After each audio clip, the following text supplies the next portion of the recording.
নমস্কাৰ। আজি আমাৰ এই 2023 বৰ্ষৰ যিসকল ছাত্ৰ ছাত্ৰীয়ে হাইস্কুল শিক্ষান্ত পৰীক্ষাত অৱতীৰ্ণ হোৱাৰ শিক্ষাৰ্থীৰে উত্তীৰ্ণ হ'ল আৰু লগতে এইবাৰ আমাৰ বাবে আটাইতকৈ গৌৰৱৰ কথা যে অসমৰ ভিতৰত শ্ৰেষ্ঠ স্থান লাভ কৰা ছাত্ৰগৰাকী আমাৰ এই নিকেতনৰে। গতিকে আমি পৰম্পৰাগতভাৱে যি এই অভিনন্দন অনুষ্ঠান প্ৰতি বছৰে আমি কৰি আহিছোঁ, আমাৰ ছাত্ৰ ছাত্ৰীসকলক অভিনন্দন জনাই আহিছোঁ। এইবছৰো আমি এই 50মান ছাত্ৰ ছাত্ৰীসকলক অভিনন্দন জনোৱাৰ বাবে আজি এই দিনটো ঠিক কৰিছোঁ আৰু কিছু সময়ৰ পিছত আমাৰ কাৰ্যসূচী আৰম্ভ হ'ব।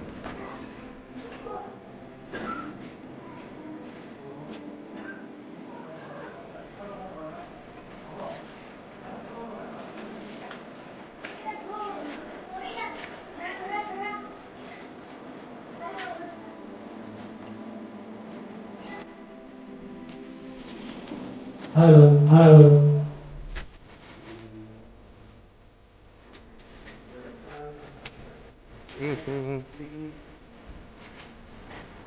এয়া ছাত্ৰ ছাত্ৰীৰ সম্বৰ্ধনা পত্ৰ হীৰম ঠাকুৰীয়াৰ, আৰু বাকী ছাত্ৰ ছাত্ৰীসকলৰো আছে, কিতাপ দিয়া হ'ব। তাৰপিছত আকৌ এইবোৰ আছে চাৰ্টিফিকেট, সম্বৰ্ধনা পত্ৰ।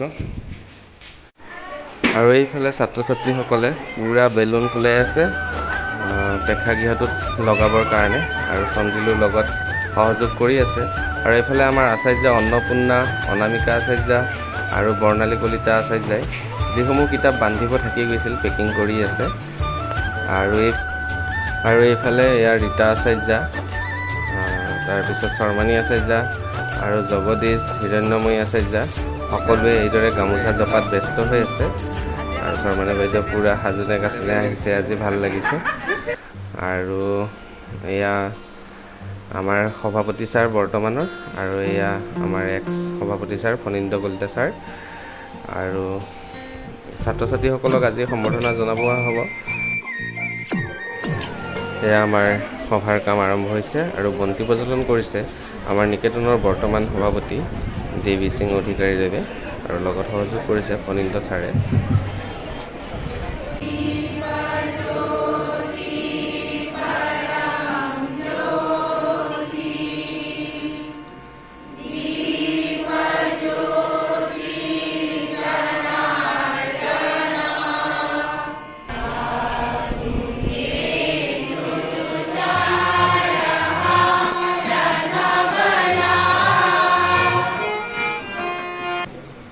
এই কৃতি ছাত্ৰ ছাত্ৰীসকলক সম্বৰ্ধনা জনোৱাৰ বাবে ইয়াত সমবেত হৈছোঁ। অৱশ্যে এই বছৰত আমাৰ অলপ কিবা এটা বিশেষ, বেলেগ একো নাই, কিন্তু মনত কিবা এটা বিশেষ ভাৱ এটা আহি আছে যে আমাৰ এইখন বিদ্যালয়ত আজি এই মুহূৰ্তত যি সম্বৰ্ধনা অনুষ্ঠান আৰম্ভ হ'বলৈ গৈ আছে, আৰু ইয়াত উপস্থিত আছে আমাৰ সমগ্ৰ অসমৰ ভিতৰত প্ৰথম হোৱা কৃতি ছাত্ৰগৰাকী হীৰম ঠাকুৰীয়া। আৰু তাতকৈও বিশেষ কথা, হীৰম ঠাকুৰীয়া আমাৰ নিকেতনৰ ছাত্ৰ। এটা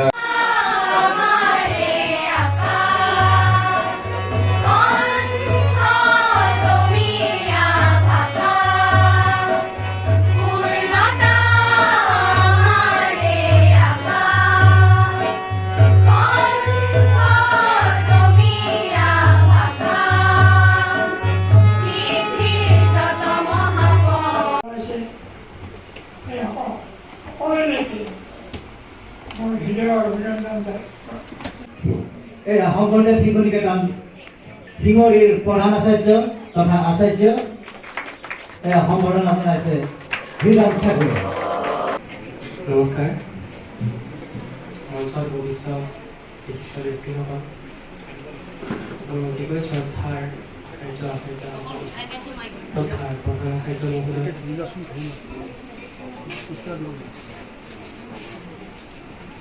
আৰু মোৰ মৰমৰ ভাইটি ভণ্টি তথা অসমীয়াসকল, পোনপ্ৰথমে মই আপোনালোক সকলোলৈ যথেষ্ট ধন্যবাদ জ্ঞাপন কৰিছোঁ আজি মোক এনেদৰে আমন্ত্ৰণ জনাই মোৰ ভৱিষ্যত জীৱনলৈ এনেদৰে উদগনি জনাব।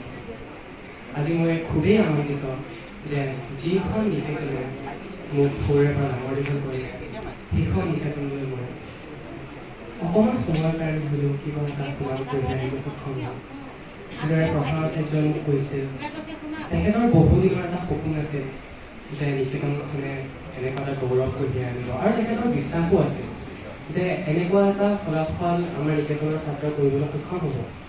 বহুবাৰ বহু কাষলৈও গৈছে ছাত্ৰ ছাত্ৰীসকল, কিন্তু মই খুবেই ভাগ্যৱান যে সেই ফলাফল মই কৰিবলৈ সক্ষম হ'লোঁ।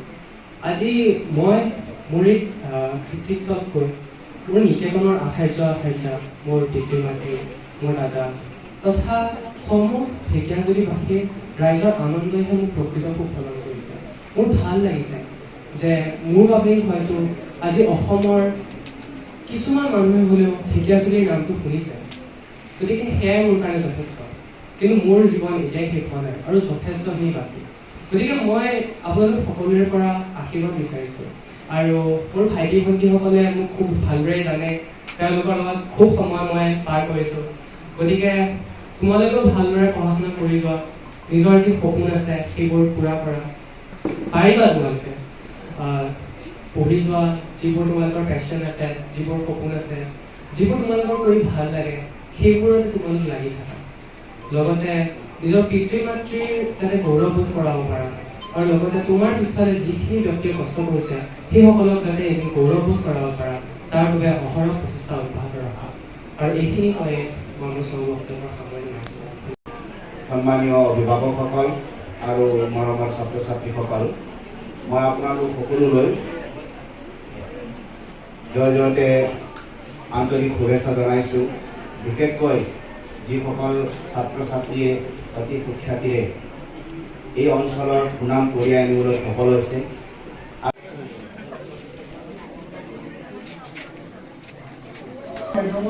ধামখুমীয়া আছিল, বহুদিন মই কৈছিলোঁ, তৎসত্বেও মই শংকৰদেৱ শিশু নিকেতন ঢেকীয়াজুলিত দিয়াই ইচ্ছা কৰিছিলোঁ আৰু দিছিলোঁ। দিয়াৰ মোৰ কাৰণ আছিল। প্ৰথম কথাটো হৈছে কি, মই মোৰ সন্তানটো সেই আমাৰ এজনে আছিল যে অলপ নৈতিক চৰিত্ৰৰ আধাৰত শিক্ষা দিব বিচাৰিলোঁ। যিটো শিক্ষা হয়তো মই আনক নাপায় বুলি মই নিজে অলপ শিক্ষক হিচাপে মই চাইছিলোঁ যে ইয়াত যদি শংকৰদেৱ শিশু নিকেতনত নৈতিক চৰিত্ৰৰ আধাৰত শিক্ষাটো প্ৰাপ্ত হ'ব, সেইটো এক নম্বৰ মোৰ আধাৰ আছিল। দুই নম্বৰতে আছিল যে ইংৰাজী মিডিয়ামত নিদি, ইংলিছ মিডিয়ামত নিদি মই অসমীয়া মাধ্যমত কিয় দিলোঁ, সেইটো এটা মোক বহুতো প্ৰশ্ন কৰিছিল, আৰু সিদিনাখন সেই কথাটো উল্লেখ হৈছিল। তো মই চিন্তা কৰিলোঁ যে যেনেকৈ ময়ো এজন শিক্ষক, মই ক'ৰবাত কোনোবা এখন কিতাপত পঢ়িছিলোঁ, চন্দ্ৰপ্ৰভা শইকীয়াই লিখিছিল যে মানুহে য'ত যেনেকৈ নাথাকক, যি অৱস্থাত নাথাকক, সকলো মানুহে কিন্তু সদায় নিজৰ মাতৃভাষাতে সপোন দেখে। এই কথাটো ময়ো উপলব্ধি কৰিছিলোঁ। তো মই চিন্তা কৰিলোঁ যে মোৰ সন্তানটোৰ যদি মাতৃভাষাত মই এডমিশ্যন নহয়, নামভৰ্তি কৰাওঁ, পৃথিৱীৰ বহুত কথা শিকিব পাৰিব কম বয়সত।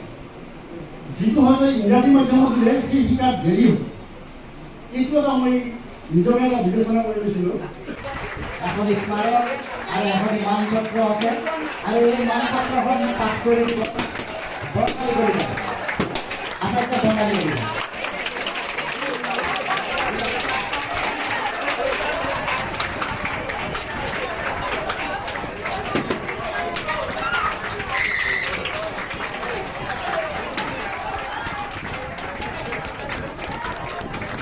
শংকৰদেৱ শিশু নিকেতন ঢেকীয়াজুলিৰ পৰা 2023 শিক্ষাবৰ্ষৰ হাইস্কুল শিক্ষান্ত পৰীক্ষাত তুমি অসমৰ ভিতৰত শ্ৰেষ্ঠ স্থান অধিকাৰ কৰি নিকেতনখনৰ লগতে সমগ্ৰ অঞ্চলটিলৈ যি সুনাম কঢ়িয়াই আনিলা, তাৰ বাবে আমি অতিকৈ গৌৰৱান্বিত।